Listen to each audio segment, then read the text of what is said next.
వెట్టి చాకరీ చేస్తున్న 10 మంది గిరిజన కార్మికులను జిల్లా యంత్రాంగం గుర్తించి విముక్తి కల్పించింది.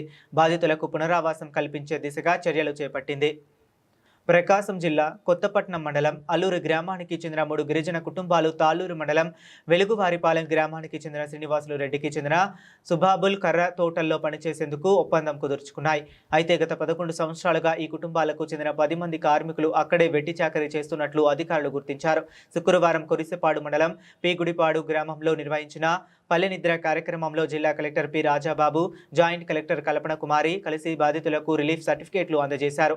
అధికారుల వివరాల ప్రకారం 11 ఏళ్ల క్రితం బాధిత కుటుంబాలకు 20,000 నగదు అడ్వాన్స్ గా ఇచ్చి ఆ అప్పు తీర్చే పేరుతో వారితో నిరంతరం పని చేయించుకున్నట్లు గిరిజన సంఘాల నాయకుల ద్వారా వెలుగులోకి వచ్చింది. దీనిపై విచారణ చేపట్టిన అధికారులు బాధితులను వెట్టి చాకరీ నుంచి విముక్తి చేసి వారి పునరావాసానికి చర్యలు ప్రారంభించారు. ఈ సందర్భంగా కలెక్టర్ మాట్లాడుతూ వెట్టి చాకరీ వంటి అమానవీయ వ్యవస్థలకు జిల్లాలో తావులేదని స్పష్టం చేశారు. కార్మికుల హక్కులను పరిరక్షించేందుకు జిల్లా యంత్రాంగం కట్టుబడి ఉందని, ఇలాంటి ఘటనలు ఎక్కడైనా కనిపిస్తే వెంటనే అధికారుల దృష్టికి తీసుకురావాలని సూచించారు.